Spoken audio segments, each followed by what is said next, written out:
ఎల్లప్పుడూ మెఫీబోషెతు ఎక్కడ భోజనాన్ని కూర్చున్నాడు? కుంటోడు ఎక్కడ కూర్చున్నాడు? రాజు బల్ల దగ్గర కూర్చొని భోజనం చేసే అవకాశం. హల్లెలూయా. క్రీస్తులోకి రాకముందు మనందరం కూడా ఆత్మీయం కుంటోలమే. కానీ ఎప్పుడైతే యేసు ప్రభు నమ్మి యేసుక్రీస్తును సొంత రక్షకునిగా అంగీకరించి ప్రభు దగ్గరికి వచ్చామో, యేసే మనకిచ్చిన అవకాశం ఏంటో తెలుసా? ఎల్లప్పుడూ ఆయన బల్ల యొద్ద భోజనం చేసే భాగ్యాన్ని ఇచ్చాడు. అది దేవుని కృప. మెఫీబోషెతు పట్ల దేవుని కృప అంత గొప్పది. కృప, the grace will always finds you. కృప నిన్ను వెతుకుతుంది. దేవుని కృప నిన్ను వెతికింది కదండి. మనం ఆయన వెతకలేదు, కానీ ఆయనే మనల్ని వెతుక్కుంటూ ఈ లోకానికి వచ్చాడు. హల్లెలూయా.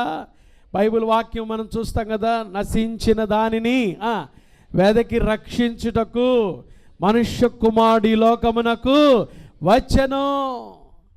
కృప నిన్ను వెతుకుతుంది. నువ్వెక్కడున్నా, జీవితంలో అట్టడుగు స్థానంలో ఉన్నా, నువ్వు కుంటివాడు అయిపోయినా, నువ్వు ఏమీ లేని వాడు అయిపోయినా, దేవుని కృప నిన్ను వెంటాడుతుంది. దేవుని కృప నిన్ను వెతికింది, వెతుక్కుంటూ వచ్చింది. ఎంత గొప్పదో చూడండి.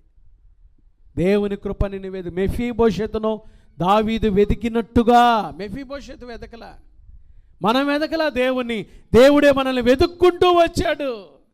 మన కొరక ఈ లోకానికి వచ్చి మన పాపల నిమిత్తమై సిలువలో మరణించి సమాధి చేయబడి మరణాన్ని జయించి తిరిగి లేచి కదండి గొప్ప నిత్య జీవం ఇచ్చాడు.